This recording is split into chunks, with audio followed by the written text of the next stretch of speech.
Good morning, everyone, and welcome to the ultimate and definitive Hellraiser primer.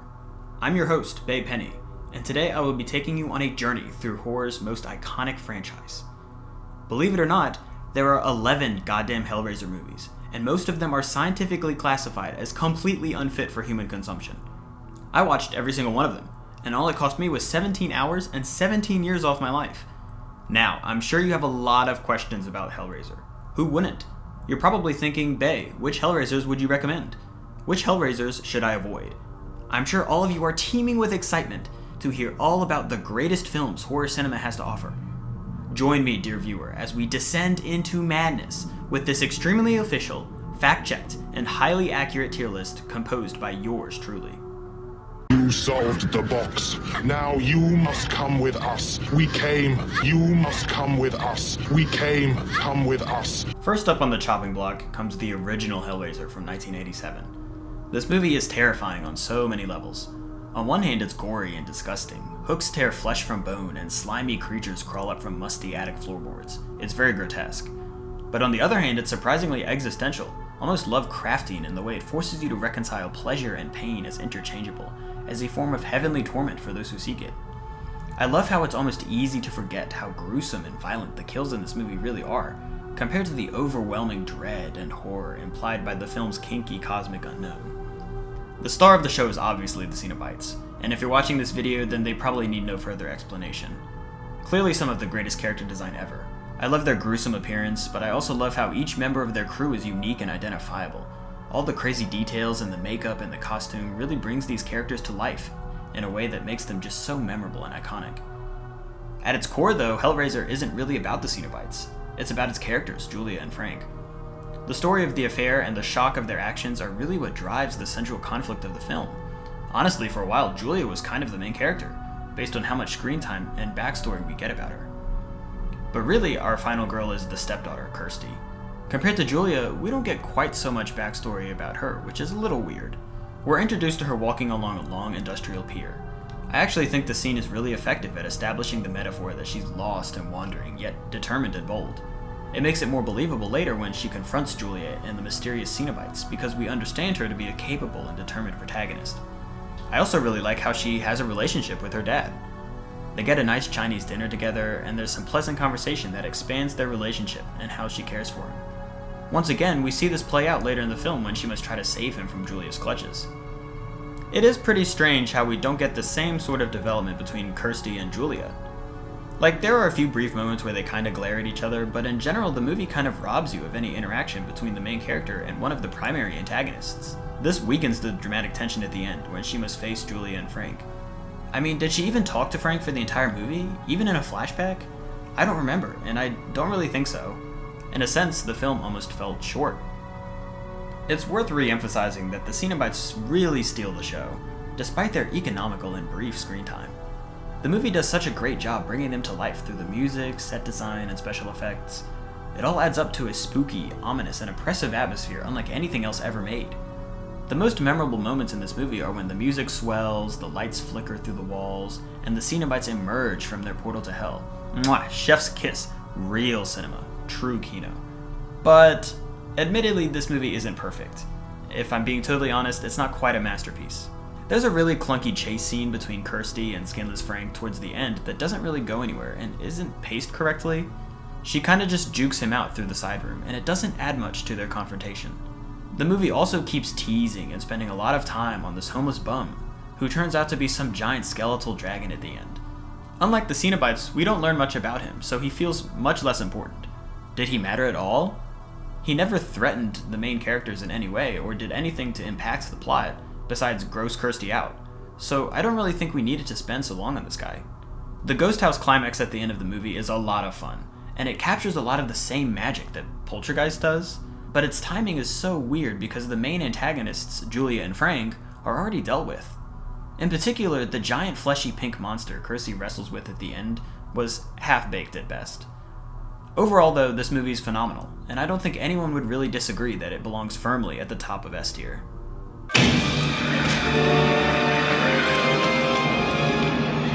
The Doctor came. Next up is the real classic, the most goated Hellraiser ever made, Hellbound, Hellraiser II. Obviously, any sequel is a make or break point in a franchise. Good sequels explore and expand upon the universe and themes of their source material in an interesting way. Bad sequels suck ass. As the name implies, Hellbound definitely takes the series in a compelling and exciting direction by actually delving into the labyrinth, the realm of the Cenobites. We get the opportunity to learn more about Hell and its god than the first one even hinted at. We get so much more Cenobite in this movie. Nothing could really match the Julia Frank romance plot of the first one, so I'm glad that the sequel embraces the Cenobites as a much more prominent set of antagonists. This movie once again focuses on our survivor, Kirsty, as she and her trusty and forgettable sidekick that I remember nothing about embark on a journey through hell, exploring vast catacombs and winding crypts of unknown pathways through the Cenobites' domain on a quest to banish them for good. Do I remember why they're doing this? No. Does it give a reason why? No. Does it need one? Hell no. This shit is so fire. Do not disrespect this movie. The star of the show this time around is easily Dr. Channard. Bruh, I love everything about Channard. Come on, with lines this memorable, how could you not? The doctor is he? I love how horny he is for skinless mummy Julia, it's fucking hilarious. I love his grungy basement dungeon of lunatics and how he lets one commit suicide in his office. So fucking metal, this scene is insane. I love when he bursts through the window and goes, "I recommend amputation. We have to see, we have to know." Ugh, Channard is so good. Like, I just don't care. We have to see, we have to know. I do legitimately believe Channard serves as a compelling and formidable secondary antagonist. He does such a great job revealing more Cenobite lore from a different angle than Kirsty could have alone. His special effects are gnarly and formidable. His Cenobite design is wicked fun. The music it plays on his grand entrance fits so well because it recalls the sinister awe and horrific drama as the first film. A real sense of urgency and danger permeates his screen presence. Actually, this movie doesn't really have a plot or any conflict. Actually, the characters don't do anything but run around hell without a purpose. Actually, there isn't really a reason to include Frank and Julia at all because they don't do anything the whole time, and the movie already has too many characters that just exist for no reason, and the fact that Frank was in the movie but didn't matter also really drags down the pacing and lowers the stakes. You know what? Fine. Congrats, you win. You're absolutely right. But it just doesn't matter. I love this movie so much, I think it's hilarious and entertaining on an ironic and unironic level that I'm willing to look past how nonsense and non-existent the actual plot might be. The only thing I didn't really like at all was how at the end some of the lore they added on was that the Cenobites were real people and that they could turn back into real people. It kind of over-explained the process in a way similarly to how midichlorians are just so frustrating and stupid. It definitely would have been scarier if the process of transforming into a Cenobite was completely irreversible, and that they really are humans who have permanently pledged themselves to Leviathan for all of eternity. So yeah, even if the story is kind of dog shit, I really do appreciate how fun this movie is and how well it works at expanding the lore of the universe, while still keeping the gritty, gruesome, and disgusting edge that the first one became so memorable for. For those reasons, I'm slamming Hellbound into S tier. I don't care, sue me. I recommend. Come. Hellraiser 3, Hell on Earth, is the third movie in the Hellraiser franchise. In this movie, hell is raised a third time. This movie really feels like a summer blockbuster. The increased budget is appreciated and honestly well spent on more Cenobites, more action, and more blood than ever before. The first thing I'll say about this movie is that right off the bat, I think it's really hilarious how Hellraiser has already hit the point in its franchise where they said, fuck it, Big Apple time. No, this definitely won't be a sign that they're running out of ideas. Trust me, it's definitely fine. If it wasn't before, it's very obvious now that the filmmakers are setting up Pinhead as the anti-hero of these movies, in much the same way Freddy became the main character of Nightmares 3 through 6. More than ever before, Pinhead is given so much screen time in this movie, and his stage presence is fine, I guess. You know, I really had high hopes for Hellraiser 3 because Nightmare 3 is an incredible movie, and I was curious to see how the filmmakers could achieve something similar to Freddy in his third appearance. I kind of hoped that Pinhead traveling to New York would be fun and cool, and I was really eager to see Hellraiser 3 hit the same dark humor highs as Dream Warriors. Plus, you know, the reviews for Hellraiser 3 really aren't that low yet, so I was cautiously optimistic. Unfortunately, I was thoroughly disappointed. Do you remember just a second ago where I was discussing how I didn't like the midichlorian-ass world building of Hellraiser II? Well, now that aspect is fully front and center, as Pinhead's two halves are pitted against each other in mortal combat. It's a minor annoyance in the second film turned into major plot points of the third one, and I just thought it was really silly in a bad way. Anyway, the plot of this movie is that some spunky young reporter, desperate for a cool story, is investigating this nightclub where some victim of Pinhead died. She bumps into the club owner's girlfriend, who inexplicably just has possession of the box for no reason, and the two of them start investigating the murder together. I guess the girlfriend didn't have anything better to do. I don't really know why she came along or why the police aren't involved in any of this, but whatever, not important. Meanwhile, the owner of the club is talking to Pinhead, trapped inside of a giant pillar for some unexplained reason. Pinhead is really buttering him up because he's trying to escape the pillar, and the dude just completely fucking falls for it. Why are we listening to the eternal embodiment of pain trying to manipulate his way out of being frozen in carbonite? Did no one stop to think, what's the deal with this guy? Or ask him any questions at all? He later pulls the exact same trick on the girlfriend, with absolutely no effort. It's mind-boggling. I will say it was really hilarious when the boyfriend pulled a gun and shot Pinhead in the head, but clearly he was just no match for Pinhead's charisma. I don't understand how he got away with this, but whatever. Meanwhile, the reporter lady is haunted by Nam flashbacks, or being haunted by Spencer, the human version of Pinhead. It's all very confusing and underdeveloped, and her connection to Spencer is tenebrous at best. Before she can really figure it out though, Pinhead has escaped the pillar, and is now going on a murder spree to achieve some unknown objective. I guess he just wants to torture people. I wish that his ultimate end goals were more clearly established outside of just killing innocent nightclub patrons, but whatever.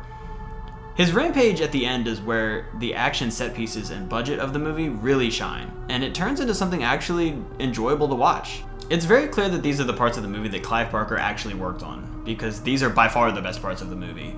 I know it had some extremely troubled production history involving directors and writers coming and going, and Clive not really wanting to work on it or be involved or even liking the movie that much. It's definitely easy to see the cracks in this movie as a result of its unsteady production. There is a really fun sequence where Pinhead is in a church mocking Christ that kind of gets at the same sort of Dream Warriors humor I'm looking for, but it also just doesn't really work that well. Whatever joy Clive Barker brings to the movie is very short-lived because the ending is already here, and it's incredibly convoluted and very silly, very contrived. It somehow involves Spencer and the reporter trapping Pinhead and defeating him somehow, and it really feels like they just made it up as they went. Besides the nonsense plot and brain-dead characters, the biggest problem with this movie is that Pinhead doesn't really work as a goofy main character type villain. His character is far too dark, sinister, even brooding at times to really mesh with the comedic antics that Freddy can more easily get away with. Fundamentally, his character design and lore struggles to pull off the tonal acrobatics that Krueger executes with ease. Maybe if they played into how horny Pinhead could be rather than how bloodthirsty he could be, then it would have been funnier. That's my suggestion at least. I don't know if that would actually work, but I'd be curious to watch. This movie had much higher highs than anything later in the franchise, but the lower lows really annoy me, so I'm gonna have to put this one into D tier. I'm sorry.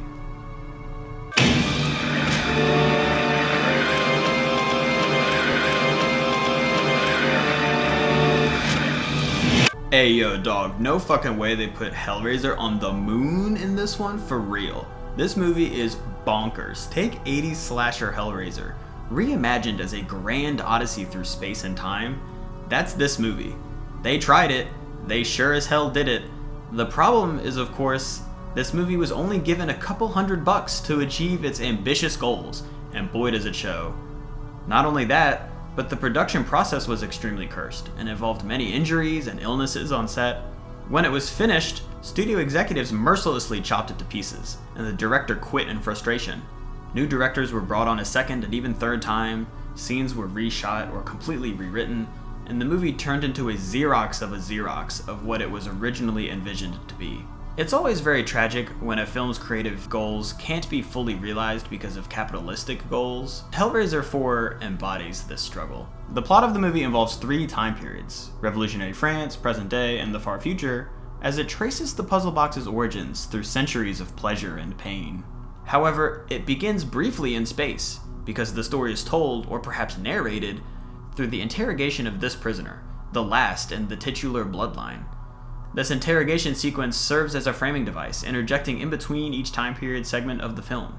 Act 1 of the movie focuses on the original creator of the puzzle box, and how French aristocracy used the box to summon demons for power.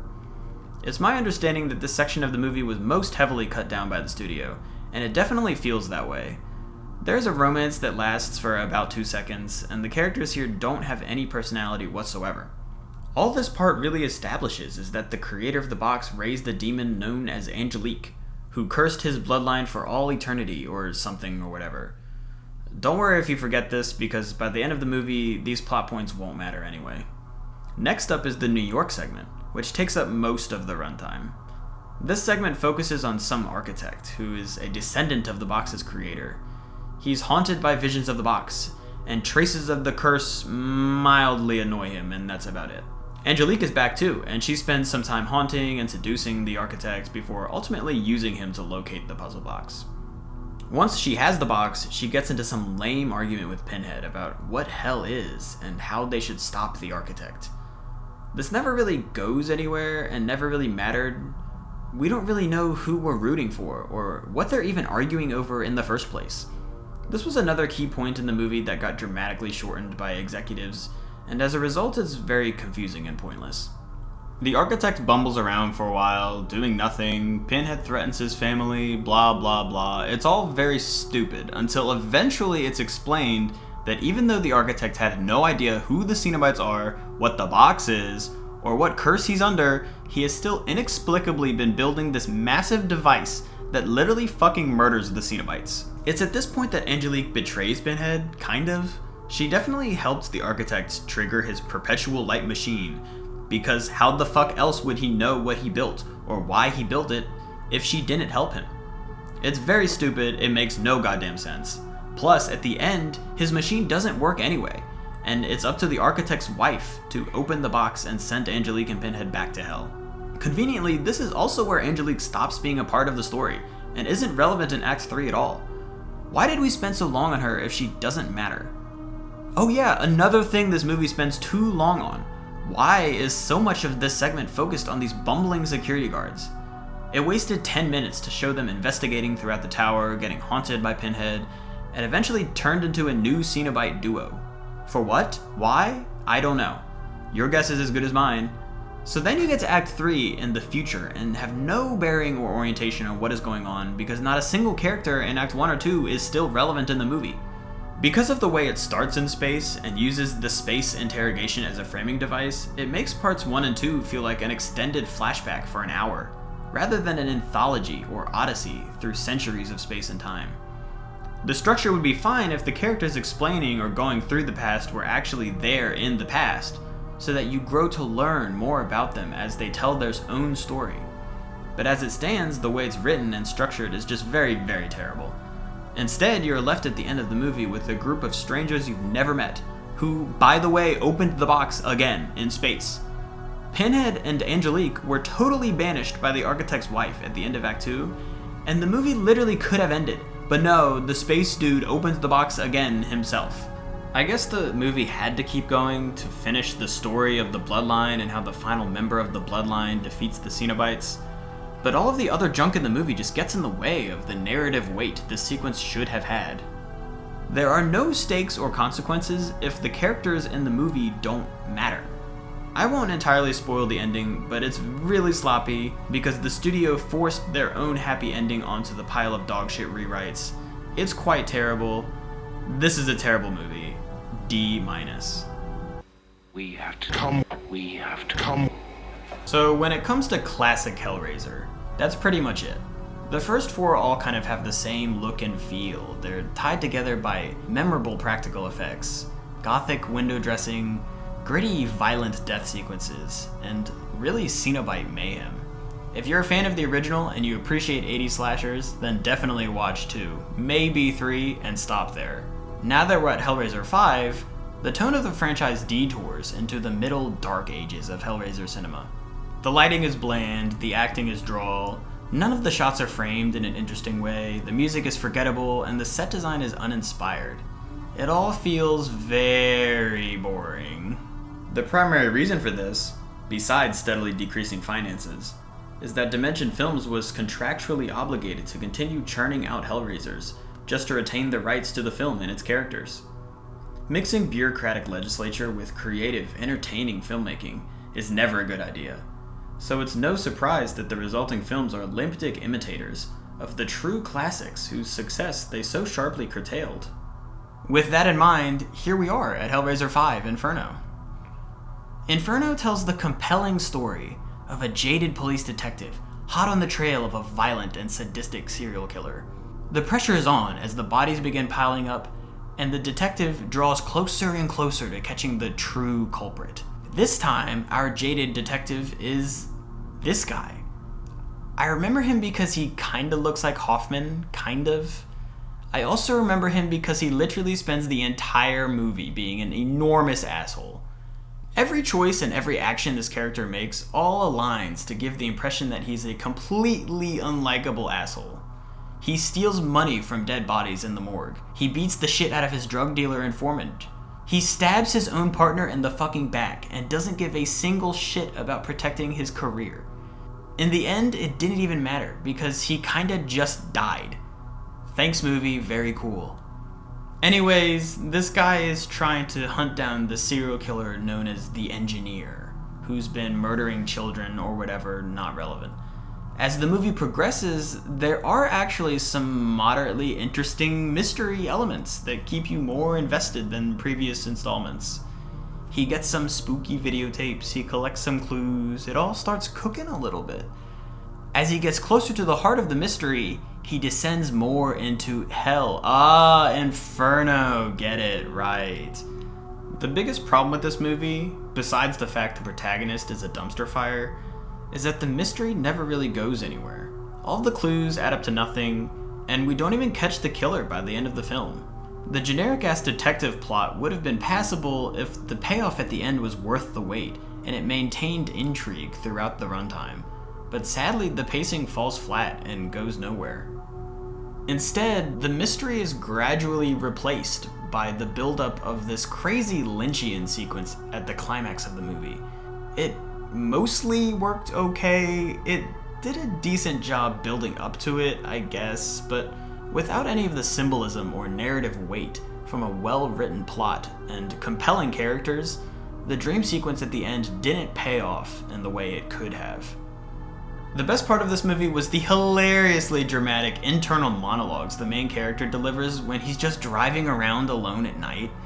It keeps cutting to him spouting nonsense about being a detective and fighting crime and catching the killer, and it provided a healthy dose of ironic enjoyment to an otherwise dry and bland movie. There was also another really funny part involving some cowboys that I won't completely spoil, but you'll know it when you see it. And honestly, that's all I have to say about Hellraiser 5. It was boring. The fact I don't have more to say about it speaks for itself, really. Even though this movie had some pretty glaring and offensive plot issues and poorly written characters, its generally apathetic aftertaste and funny monologues balance it out to a pretty mid-movie. This is probably a hot take, but I'd certainly rather watch this again than 3 or 4.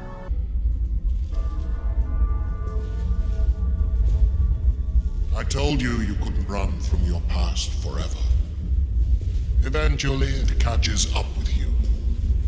And you must come. Oh boy, time for another Hellraiser. I wonder what sights they have to show us this time around.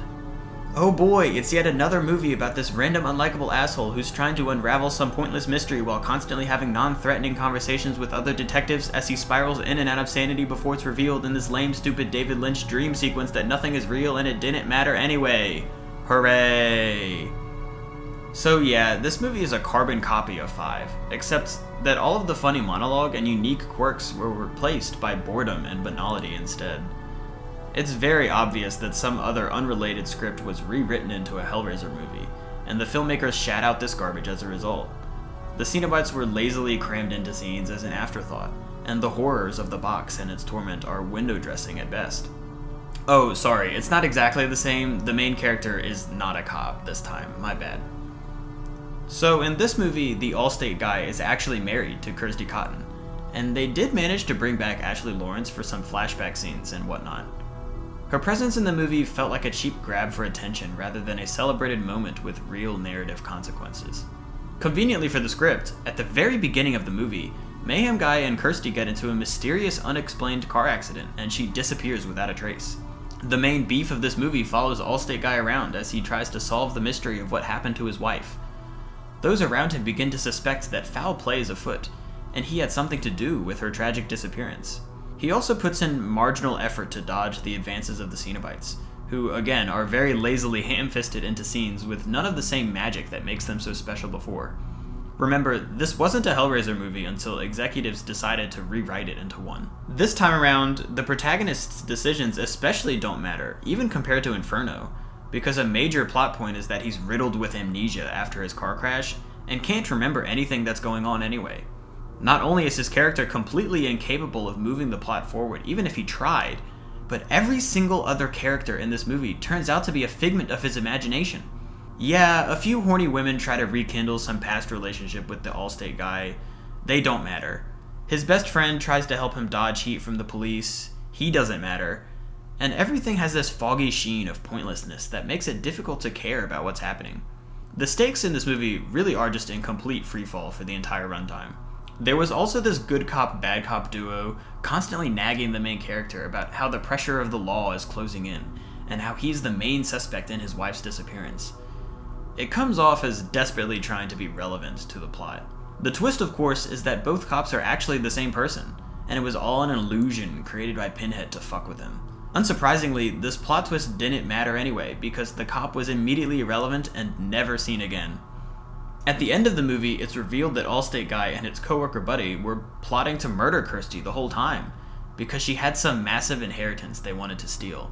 Allstate Guy didn't remember this at all because of his smooth, mushy, amnesiac brain. Furthermore, much like Beetlejuice, he actually died in the car crash at the beginning of the film, and none of the events of the movie actually happened at all. Everything was just one big psychological torture device constructed by Pinhead to punish him for being such a bad guy. The very fact that none of the relationships he made were real doubly didn't matter because he was simply dead the entire movie.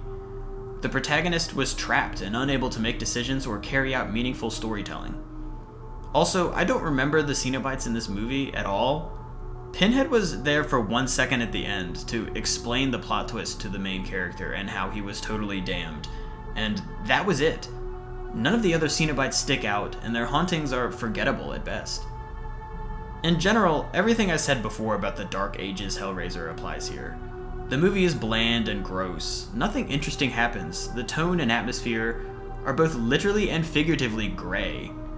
Hellseeker is the worst movie in the series up to this point, and for these reasons I'm placing it at the very bottom of D tier. Can't hurt me. You're not the first to say that.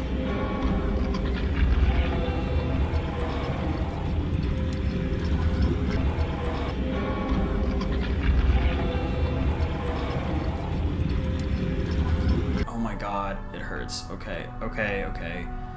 Here we are. It's time for Hellraiser 7 Deader. Wait, Deader? Deader. That's the best they could come up with? Deader? Are you kidding me? Alright, fine, we're doing it. Here we are again, and welcome to Hellraiser Deader, the 7th Hellraiser ever made.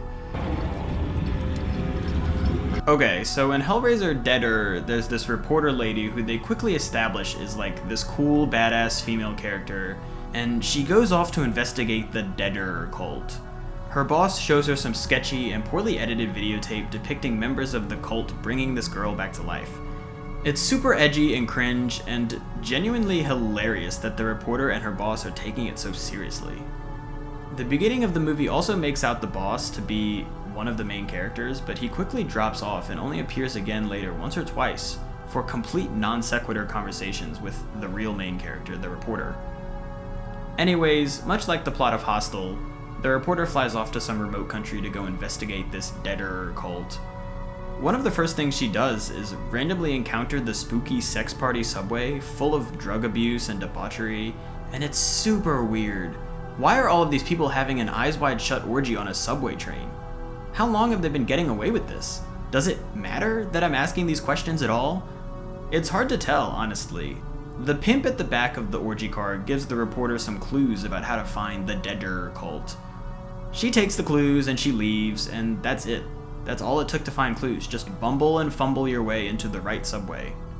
Okay, fine, sure. She goes to the place and does some things for a while. It's all very stupid and quite forgettable, until she finally meets the deaders, and it's basically explained that they are all hollows from Dark Souls. They can't fully die, but they aren't really alive either. The explanation is very stupid and never stays fully consistent throughout the movie. It's constantly changing the rules and expectations for how being hollow works, so it forces you to zonk out and stop caring about what's happening. The deaders kill her and bring her back to life, and they explain it by basically saying, how can mirrors be real if our eyes aren't real? Ooh. So, once she gets cursed, somebody stabs her, and she's like, oh shit, I'm stabbed, but also, oh shit, I'm not dying at all. What is happening? What should I do? I'd better go ask the pimp on the subway car. Excuse me, what? That's your plan? Are you kidding? So she bundles up in this big puffy coat with some pillows tied around her wound to go out and try and act normal. But she freaks out when the security guard at the subway starts giving her the sussy eyes. There's a massive pool of blood on the floor and she's in shambles trying to get past the guard, but he didn't stop her and she managed to board the train without any issues. Was it real or not? Was she bleeding or not? Why did the guard give her the sussy eyes if he didn't notice anything different? It makes no sense. The pimp on the train can't help her, and she starts seeing dead people and losing her mind before somehow she finds her way back to the deader cult anyway. I don't remember how she got there. Maybe it was in a dream, or maybe she teleported, I don't know, but either way, the plot decided it was time for her to come back to the cult, so she's there now. I don't know what the movie accomplished by making her leave just to come back a few scenes later, but we did it, so here we are. Finally, we're at the end of the movie, and Pinhead is here. He says some super hard lines about the war on Hell, and how the cult was somehow trying to fight him or whatever, and then he murders everyone with terrible CGI. But hold up, he doesn't murder the main character because she has plot armor. Instead, she somehow kills herself, which somehow stops Pinhead and also somehow works within the rules of whatever undead curse she's been under the whole movie. There are no rules or consistency to this contrived and arbitrary-ass plot. Holy shit. Now, once again, I would like to round out my comments on Hellraiser Deader by emphasizing just how terrible the lighting, acting, pacing, set design, special effects, dialogue, and shot composition really are. Its characters are just as dull and moronic as the plot. Much like the movie that came before it, Hellraiser 7 is cheap, soulless, pathetic, merely existing to retain the rights to Hellraiser rather than making any content worth your time or brainpower. Exceedingly terrible and overwhelmingly worthless. I should have come for you a long time ago. Hellraiser 8 is an utterly deranged movie and demands 100% brainpower to fully grasp the complex themes and winding narrative superstructures it delicately balances with its cerebral overtones and challengingly dense subject matter. This shit will pop your brain into the microwave and fry it like an egg. Extremely Kino. So you may look at the poster and think, damn, they go to the Matrix in this movie? We're inside the internet this time? Pinhead is now in the digital age? Well, you would be dead wrong. It's actually about an annoying and frustrating group of teens going to a rave at some billionaire's mansion. Then the really sus host, who definitely isn't a murderous maniac at all, does some super sus things, and hijinks ensue. Really, when you think about it, this movie is very similar to Halloween Resurrection, my personal pick for the worst horror movie ever made. Oh, and did I mention that it's also a horny sex rave, and the theme of the night is Hellraiser the video game? Yep, in this movie, Hellworld is a game that Pinhead releases to try and catch teens to torment them forever. This movie also attempts to be really meta. The characters not only have perfect knowledge of how Pinhead and the Lament configuration work, but they also fangirl over it obsessively. The issue is that being meta only works if you're either A, making fun of something, or B, offering thought-provoking commentary. And clearly this movie is neither. Much like quicksand, the more you try and fight to escape this movie's clutches, the further deep it sucks you in until you drown in the brain rot microwave. The more you consider the plot, the more it defies all logic and deals maximum psychic damage. Really, the best option is to give in. Don't think about it because thinking about it hurts. Just accept the microwave and remain empty of rational thought. The concepts of this movie beat your brain into submission. You're left with no choice but to iron out the wrinkles of your brain under the glaring sun of this movie's galactic intelligence. One way it does this is by continuously pitching new, ridiculous ideas of exponentially compounding complexity and presents them as so deadpan that you feel stupid.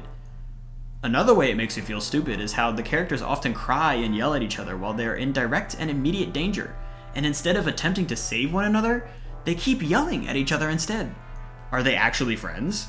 Do they want to survive? Are they stupid? I just love how the ending uses new layers of nonsense to explain previous nonsense. The further you get towards the epic conclusion, the deeper in the quagmire of nonsense you descend. Turn off your brain. Just turn it off. Stop thinking. Just watch. Enjoy the trashy 2000s horror aesthetic on full display and go along for the ride. I'm not spoiling one single drop of this movie. You're just gonna have to go see it. Very easy choice for ironic peak of the franchise. Have fun. Stay safe, kids. I don't really get it. You guys never talk about Steven and Nico. Emma, please. I don't really get it. You guys never. I don't really get it. You guys never. I don't really get it. You guys never talk about Steven and Nico. Emma, please. Hellworld is a really tough act to follow. In addition to being one of the most deranged films I've ever seen, it also still somehow manages to maintain the truly awful and disgusting filth of Hellraiser 7. Hellraiser 9 has got some pretty big shoes to fill. It starts off innocently enough.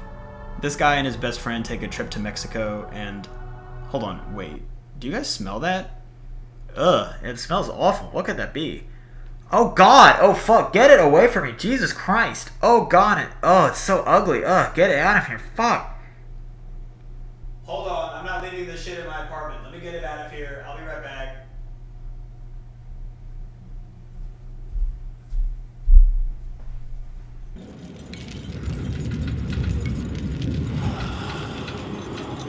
Alright, so Hellraiser Revelations redefines the scale for terrible movies.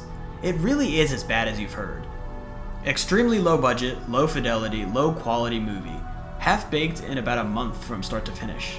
Even Douglas Bradley didn't reprise his role as the villain because he didn't support this bastardization of an art form. The film really does look and feel like trashy reality TV. Something about how poorly it's lit and shot, how the acting is truly the worst of the franchise, and how the music is so free use, just really oozes cheap television.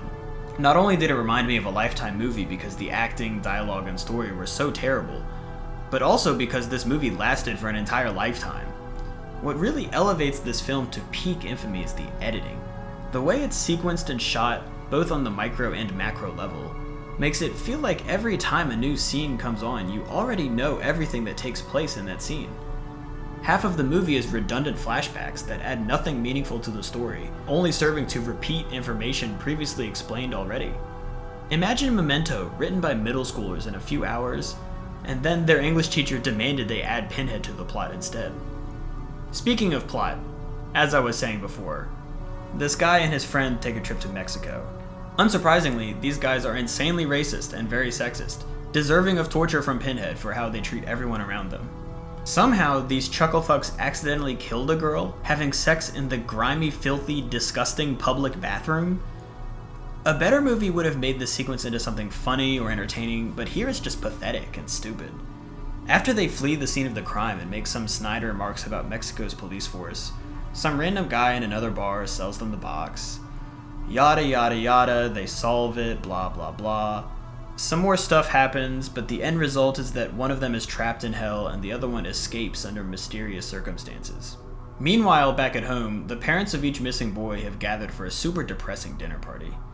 You see, Miley Cyrus is sad because her boyfriend and her brother have been missing in Mexico for a year. She's so sad that she decides she's going to try to use this mysterious box to try and figure out where they went. Side note, the deeper you get into the Hellraiser Dark Ages, the faster all of the dumb idiots in these movies solve the box. I swear to God, in Hellraiser 1 it was actually a puzzle, and in 2 it was a major plot point that it was difficult to solve the box and banish the Cenobites. But by the time you reach 6, 7, and especially 9, all of the characters fiddle with the cube for mere seconds and it's done.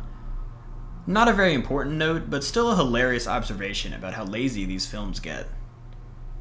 Anyway, back to this piece of shit. She fiddles with the box, and her brother immediately appears in the backyard.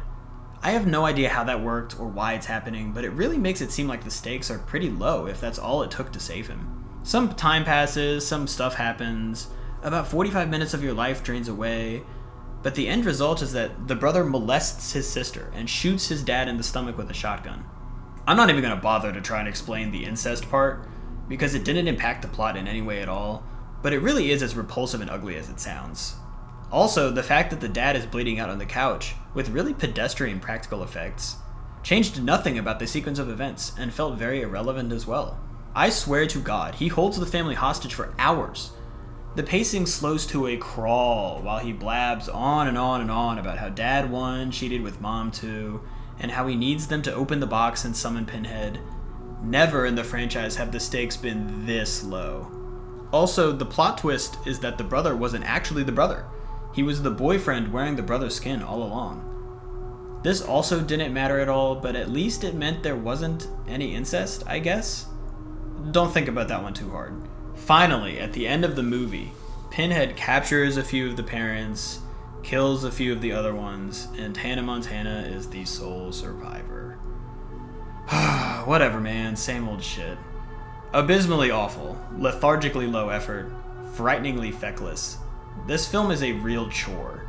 Without question, one of the weakest films I've ever subjected myself to.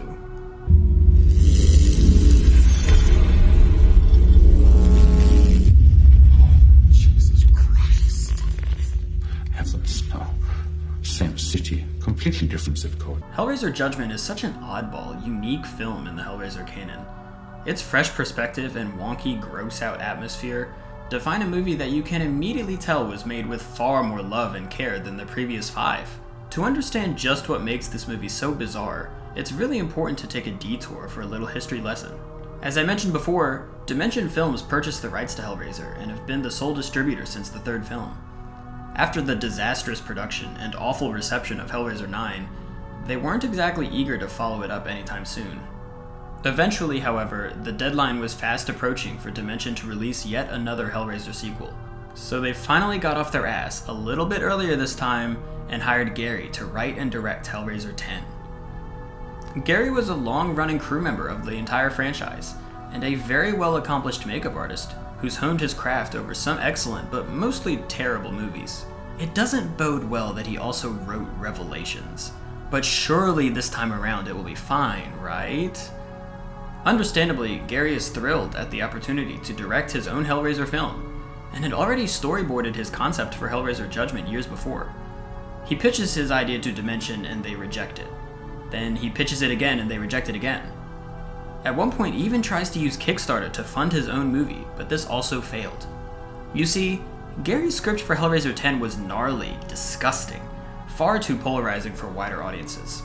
It's no surprise that when he pitched his concept to Dimension, as well as other studios throughout the industry, no one wanted to fund such a nasty, bitter project. Finally, he pitches Hellraiser Judgment to Dimension for a 3rd time, except this time he also proposes an alternate idea involving a very cliché mental hospital plot called Hellraiser Enter Darkness. Dimension loved the alternate and immediately hired him to write a complete script for this watered-down, half-assed proposal. However, in a real alpha male Giga Chad move, Gary simply says, "I'm going to make Judgment now," and refused to elaborate. Cornered against the encroaching deadline, Dimension executives gave him a chance to fully draft the complete script for Judgment, but warned him that if they didn't like it, then he would be contractually obligated to write the full script for Enter Darkness without pay. Don't you just love capitalism? Thankfully for Gary, Dimension finally approved Judgement's script in exchange for over 70 pages worth of notes to edit and rewrite vast chunks of his film. These changes predominantly served to just censor the most obscene sequences of the movie, but there were some key points in the plot that Dimension changed or added that I'll get to later. Mere mortals can only imagine the seething rage barely contained within Gary at this point. But ultimately, good old Gary was finally able to write, direct, and even act in his own Hellraiser, and it was a dream come true for our little snail. Only one question remained: who would play Pinhead?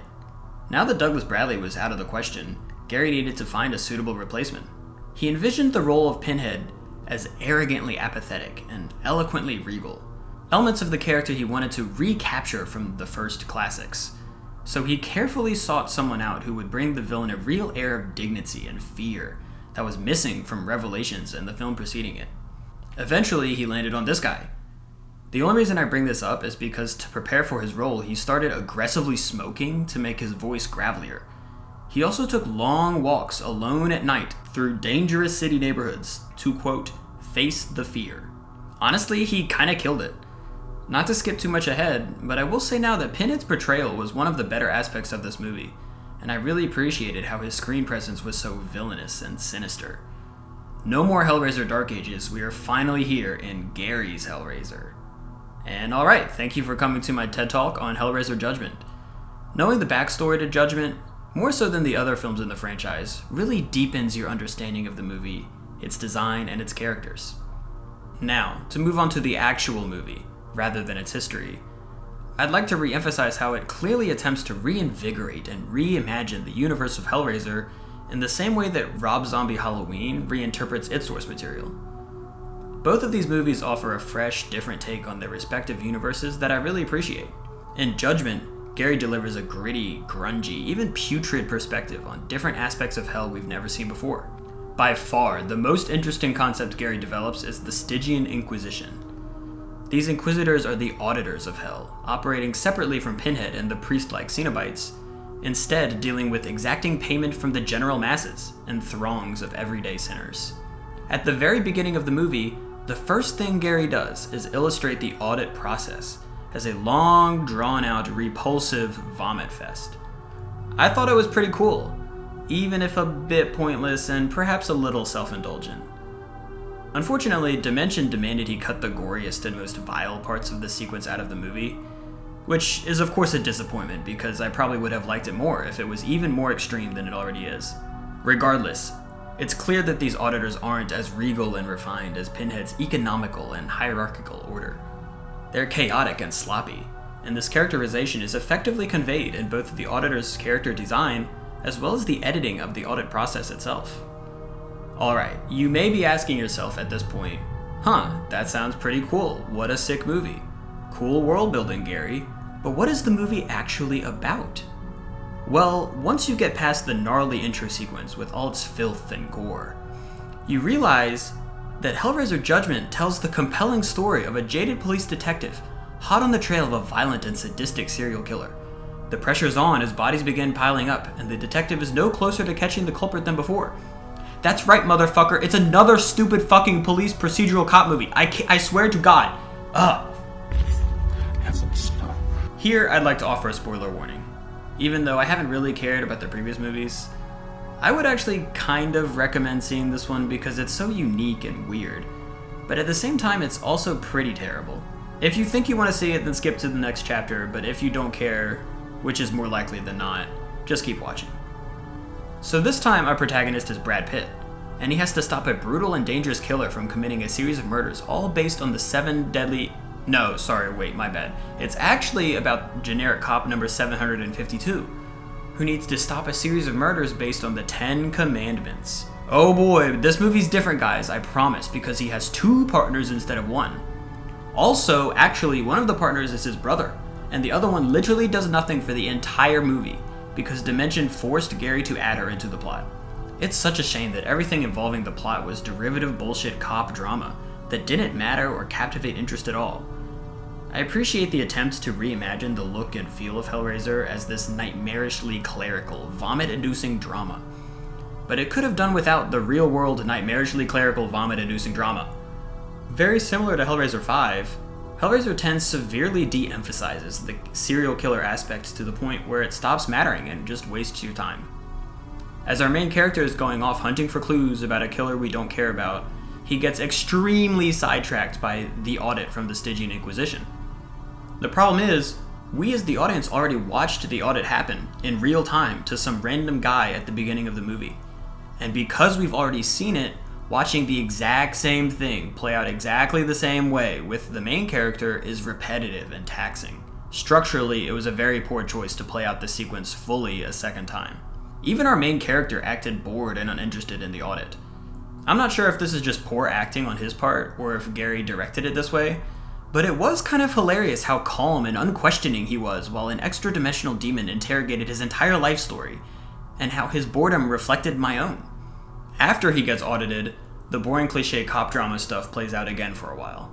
The main character spirals into an alcoholic depression, and all of the miscellaneous side characters start asking him, "Yo bro, are you good? This case is getting to you super hard." And the main guy, who doesn't want to share anything about the audit, is just like, "Yeah bro, I'm super cool, let's just catch the guy." Meanwhile, the auditor and Pinhead get into a political discussion over what form hell should take in modern society, and what to do about the cop's audit.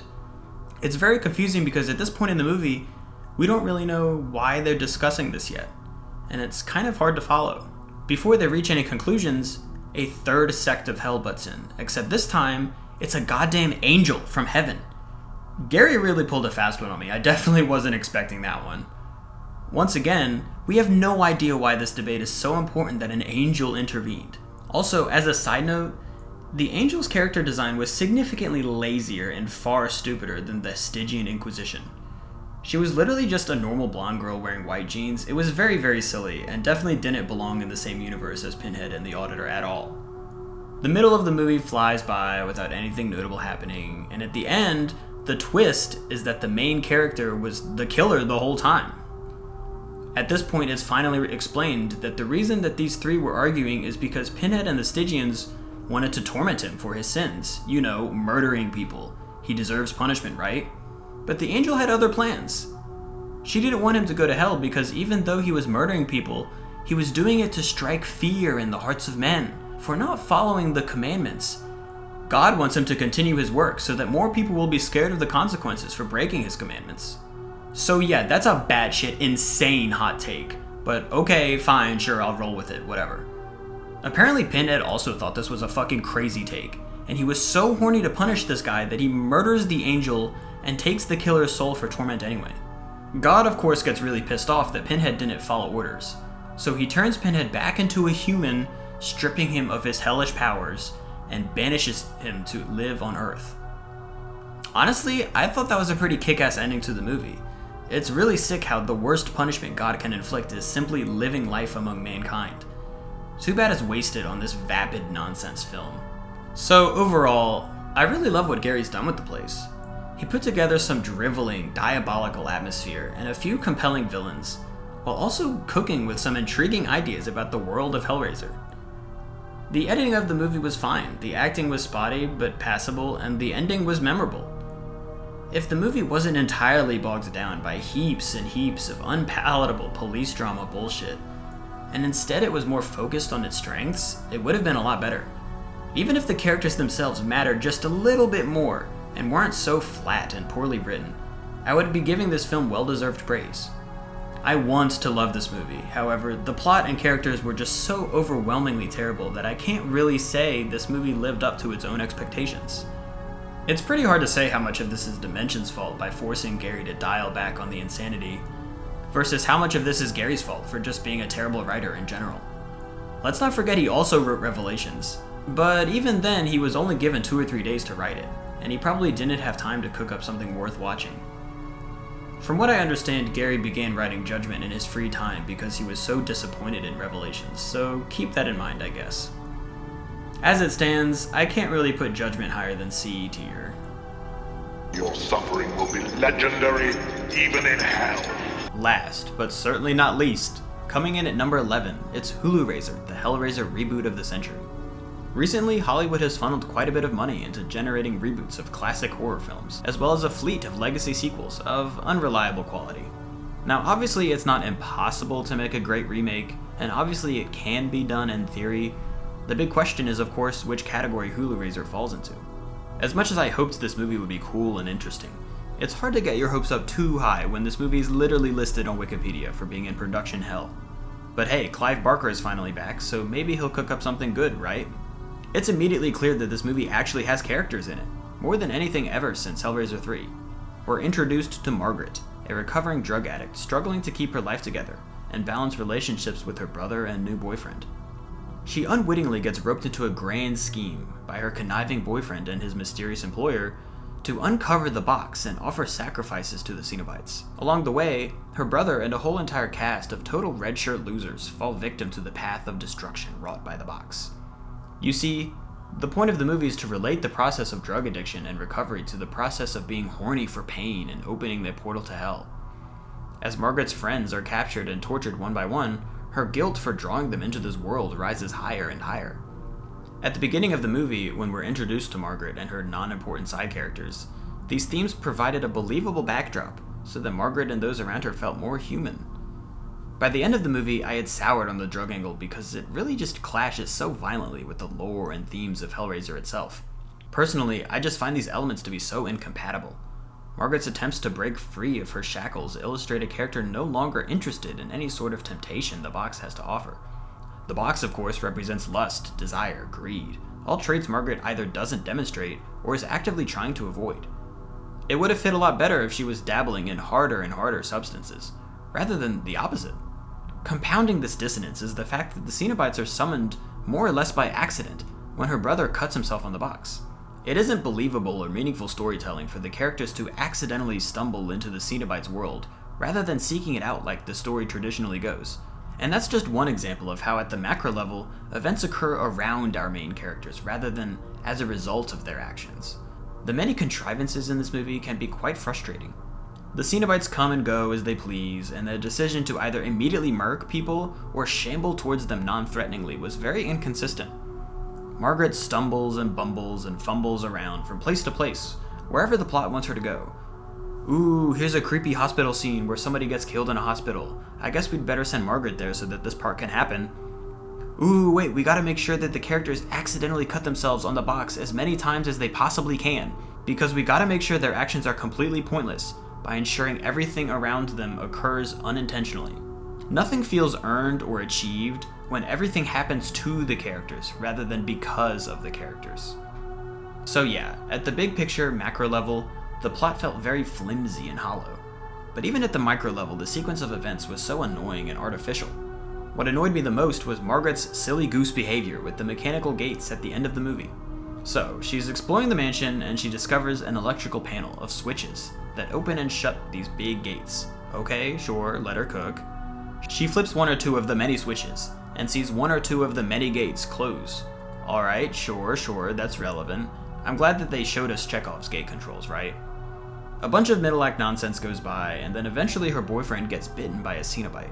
Again, I find this shit to be so annoying. Sometimes they instantaneously rip people apart, and other times they give you a little nibble on the ankle. But whatever, dude, fine, sure.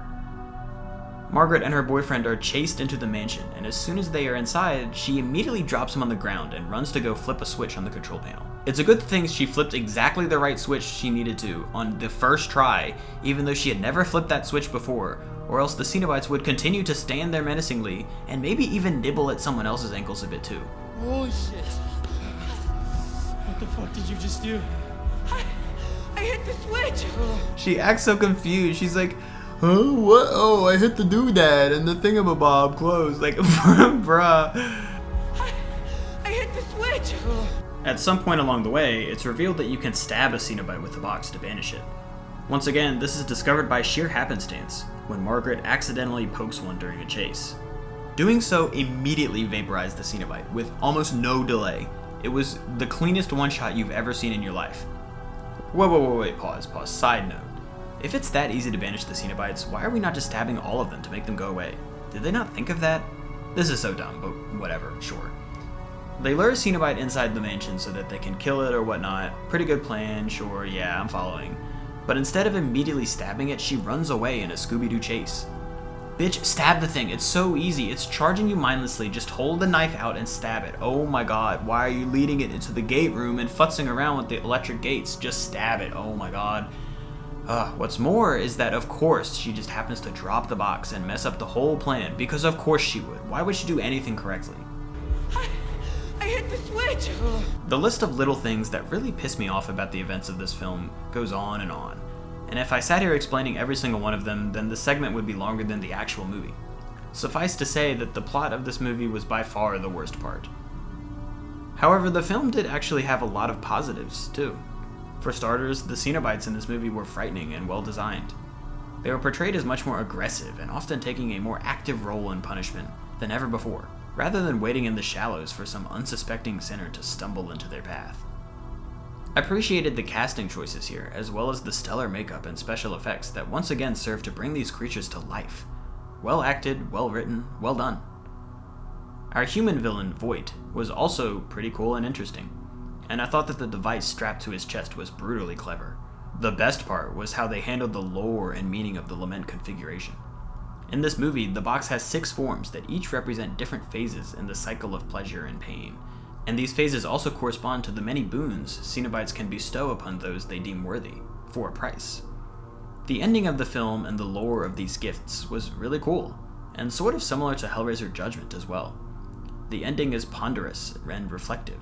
It even made me appreciate the drug angle a little bit more as well.